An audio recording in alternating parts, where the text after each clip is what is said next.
Okay, I thought I would combine two of my great joys. One is camping, or three actually. Two is driving an EV, or in this case a plug-in hybrid. And three, gadgets. I love them. How do these all come together? In fact, perfectly. Let's get into it.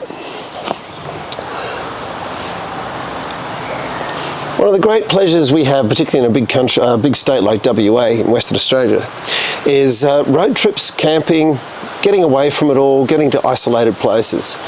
One of the disadvantages we have is it's a very dry state on a very dry continent. So quite often fire bans are in place.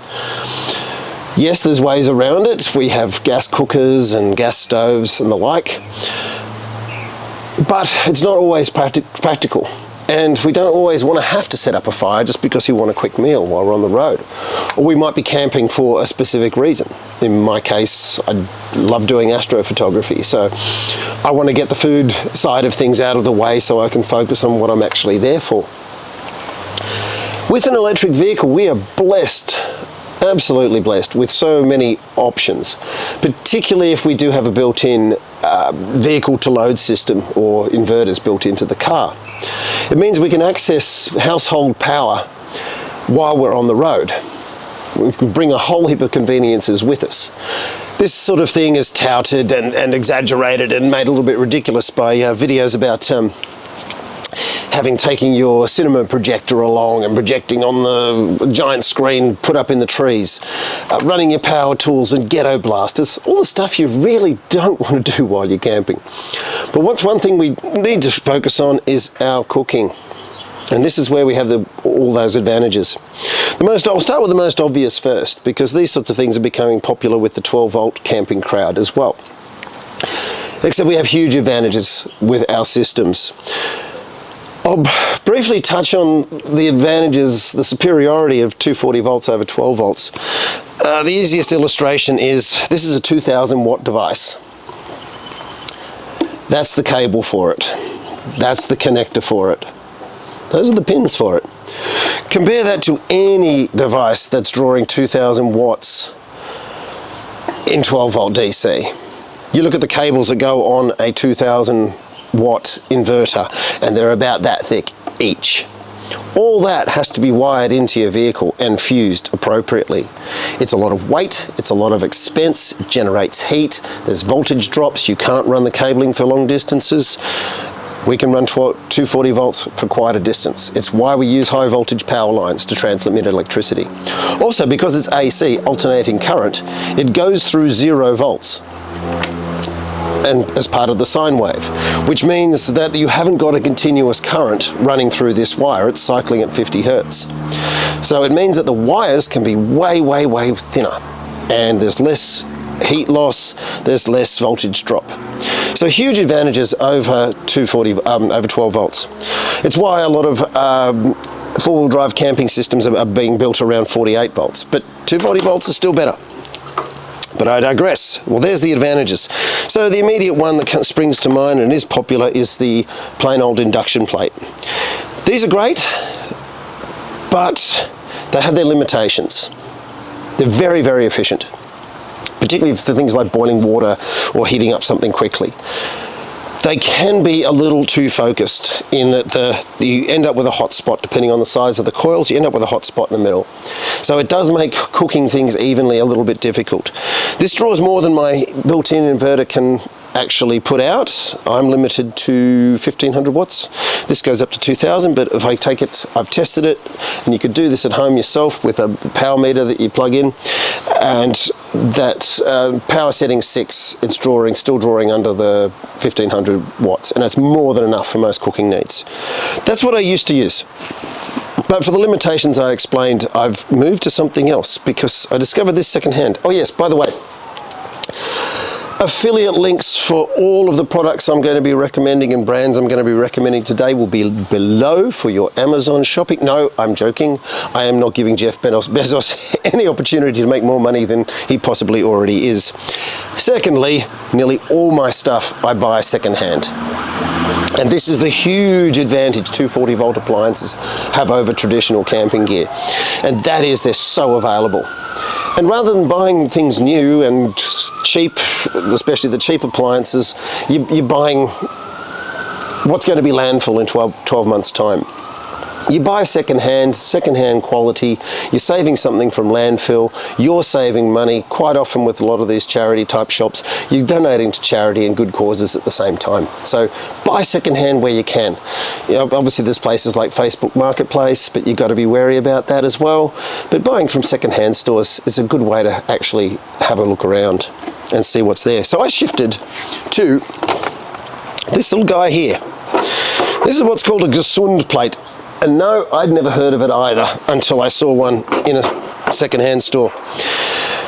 Basically, it's your standard electric cooktop with your heating elements, your infrared heating coils underneath your glass, Saran glass top.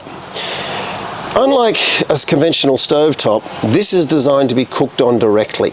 So you don't need any utensils to cook on this. You can food prep on this as well because it's glass, it's toughened, it's heat shock proof.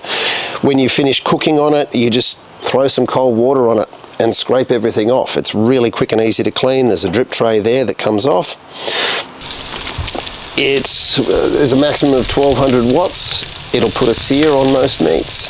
You can cook your eggs on it, you can cook your bacon on it, you can cook pancakes on it, you can do toast on it, you can heat some water on one side while you're cooking on the other. I just find it really practical. It's not as efficient as an induction cooker, but I just find it really easy to use. And this is the advantage we have with our EVs. We have, relatively speaking, compared to anyone else's four-wheel drive camping setup, huge amounts of reserve capacity in our drive batteries. Even in the case of this plug-in hybrid, I've got 20 kilowatts at full charge. And that's, yeah, it's heaps. And with the internal combustion engine running as a generator, I've got almost unlimited electricity with me. So we can actually use these higher wattage appliances and get away with it. Sorry, that sun's going to be really rough on me and on you watching, but we'll get through it. The other obvious appliance that finds its way into most camping and off-grid type setups is your coffee maker. Again, secondhand. Why did I choose this one? This is a Lavazza. It's old, they don't make them anymore. You can still get the pods for it. One, it's not a Nestle type product, so I don't have to give them any of my money through licensing of their pods. And the big advantage it has is it's got a steam wand. Now, that's great in itself because I like steamed milk in my coffee. I like my lattes in the morning. But by flicking the switch, this also turns into a hot water dispenser. So over here, I've got my little Dometic tap running through filters for my filtered water here for cold water. And here, you turn this machine on, within about a minute, you've got instant hot water coming out of this. Not a lot, you're not going to shower in it, but it's great for rinsing things out, it's great for making a cup of tea, or you just need some hot water straight away. Really, really handy. So, we want to reheat some food while we're driving, just like you do with a Travel Buddy. We're going to be mentioning Travel Buddy a few more times, don't you worry. Excuse me one moment, I need to do something about my dog whining in the background. I will be back.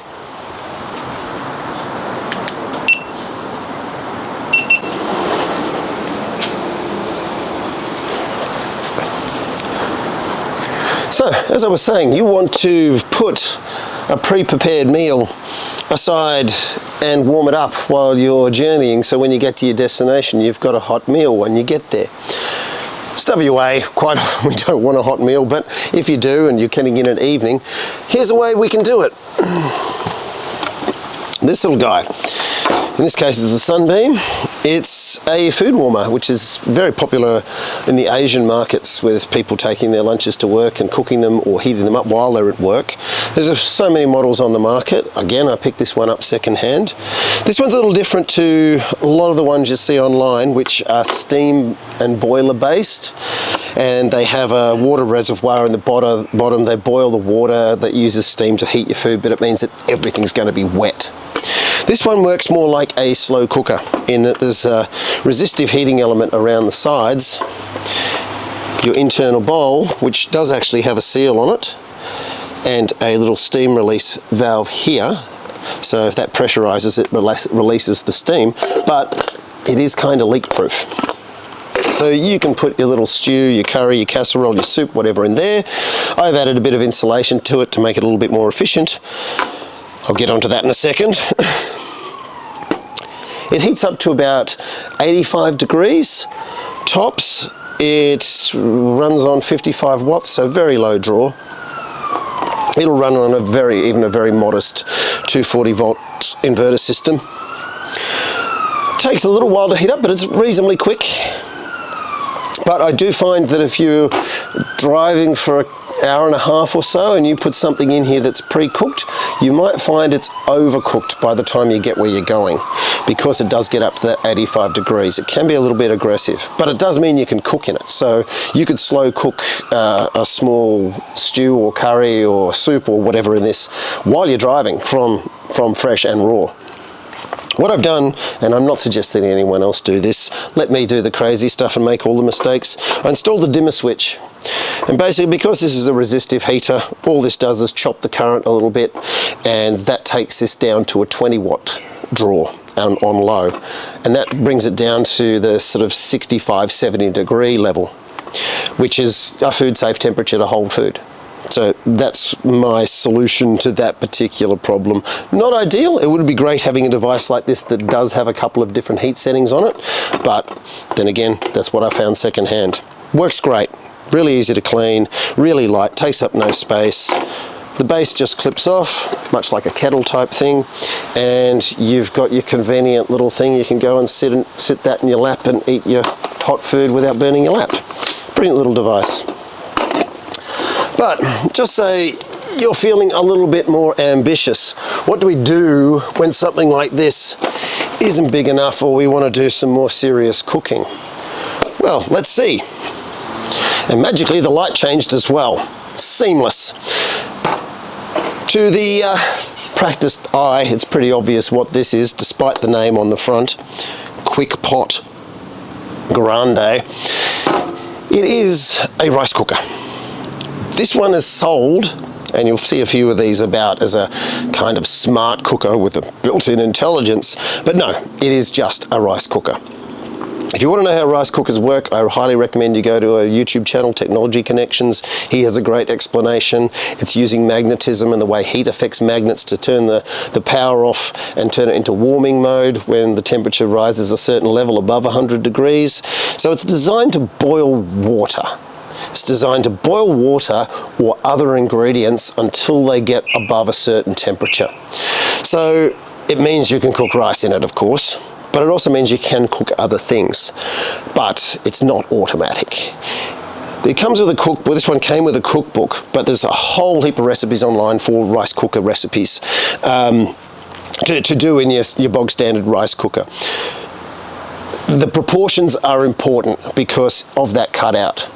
So if you get the proportions right, it'll cut out and switch to keep warm mode at the right moment for you to have fully cooked food and to finish cooking in that keep warm mode. But it can be hit and miss. But if you know what you're doing, it's very light, they're very cheap, easy to find. The advantage of this style of rice cooker is you do have a seal. There is a steam release valve here. So if it tips over, it is going to leak, but sloshing about, that kind of thing, is going to be less of an issue than those glass lid type ones, which would be a bit of a nightmare. Have this secured down. You can be having a meal cooking in that while you're driving. You can boil water in it. So it's a useful little device. You do have a hot plate in there, so you can put a smaller type pot on that as well, like a small kettle, and heat your water that way. There's ways to hack these to your needs.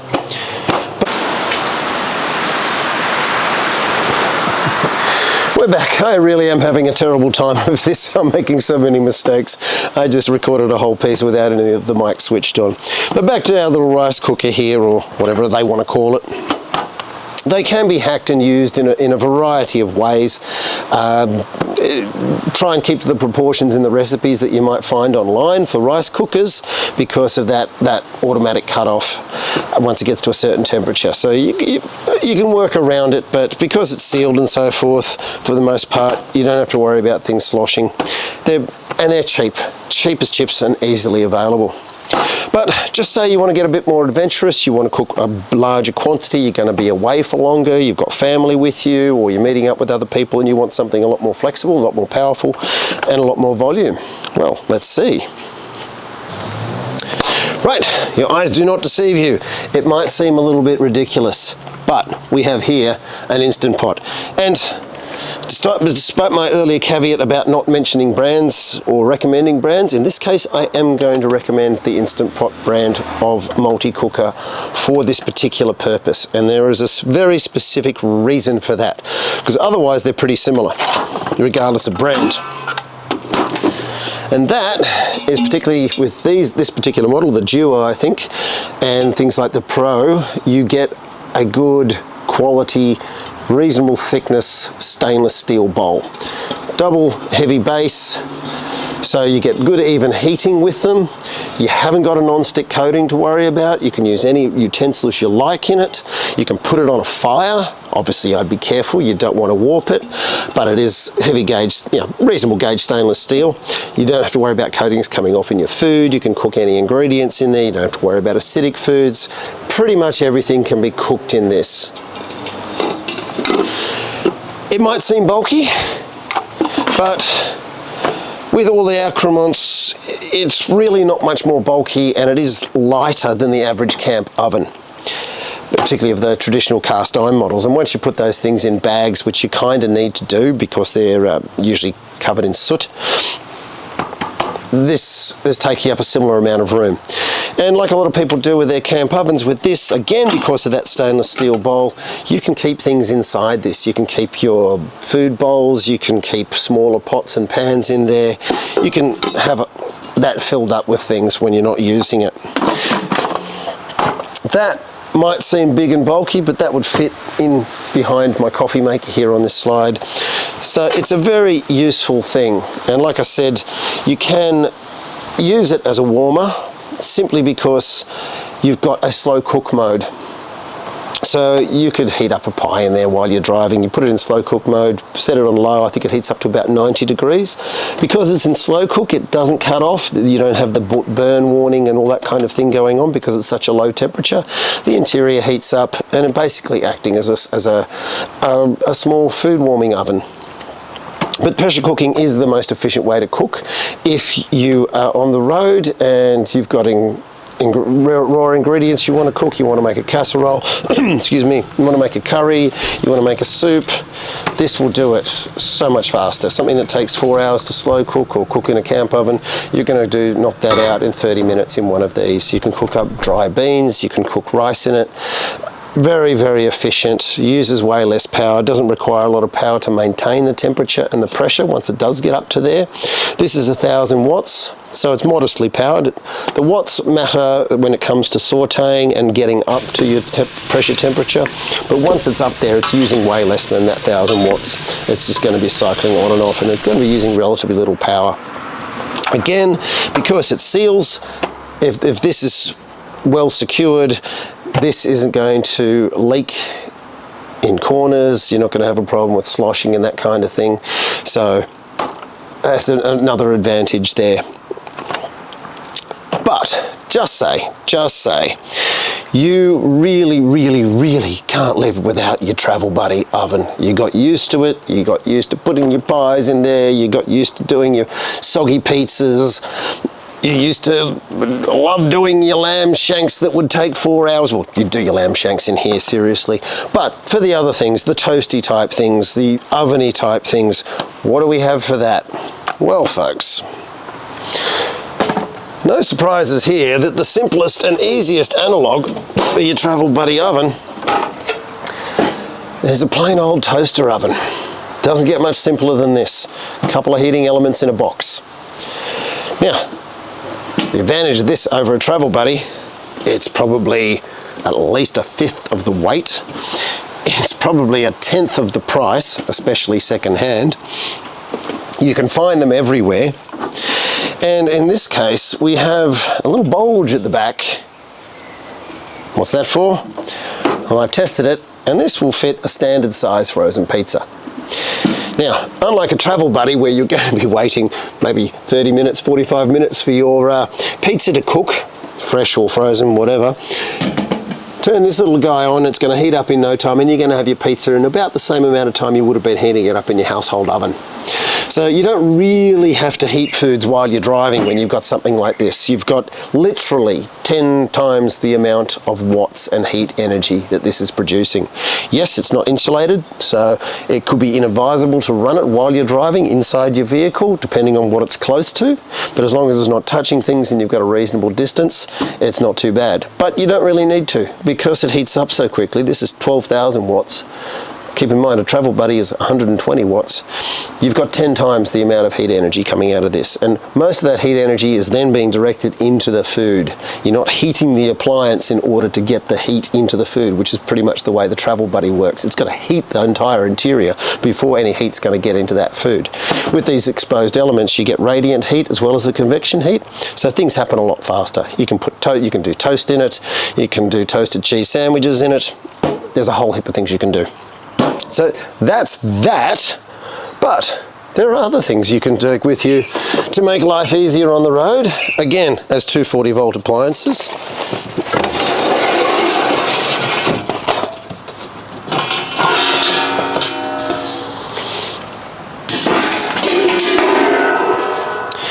And in this case, good old-fashioned sandwich toaster. Now, when you're getting into camp and you're busy, you got a lot to do, but you're really hungry and you want to slap something together, it doesn't get much quicker or easier than a sandwich toaster. You don't need a huge amount of watts. This is, I think, is 900 watts, 980. And I find not overly aggressive sandwich toaster does make a better toasty, because you're not burning your bread before you've melted or heated up your internals. So your cheese is melted by the time your bread is toasted, and it works well. This one's got replaceable inserts, so you can actually put waffle type things in there. You can put your jaffle type sandwich makers, but I just like the griddle type for my toasties. Throw two in there, makes a great toasty in a few minutes. Easy to do. You just wipe it out to clean it. Again, it's going to be so much faster, so much more efficient than a 12 volt counterpart, and again, way, way, way cheaper. And that little guy is so practical that he stays in here all the time.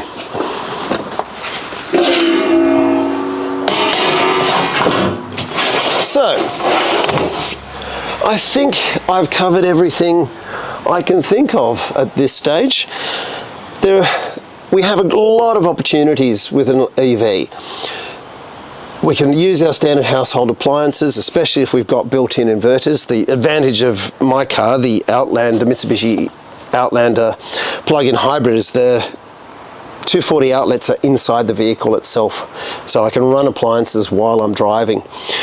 The units that plug into the vehicle to load units that plug into the charging port quite often are a higher capacity, but obviously you can't use them while you're driving. So there are limitations with those, unfortunately. Also weather. I could be cooking something inside my vehicle on a really crappy day. No problems at all. But there's ways around it. Because remember, what we've got with us at all times is a massive battery by any standards, but especially compared to, you know, we're talking $10,000 battery systems set up in traditional four-wheel drives that have nowhere near the capacity that we have with these vehicles. So we want to leverage that every way we can.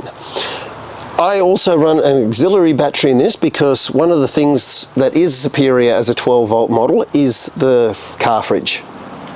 I've got just a cheap car fridge. They're so available now. There's so many brands. They all tend to be made with compressors coming out of China. They're all decent quality. There's not a problem with them. You can pick them up secondhand all over the place. I keep one in my car all the time because it's really handy. When you're shopping, you do your grocery shopping, you're getting some cold goods, you're getting meat and so forth. You want to do a few other things on your way home, you can have your fridge on. You don't have to worry about your shopping going off on a hot day. So it's a really handy thing to have in your car at all times.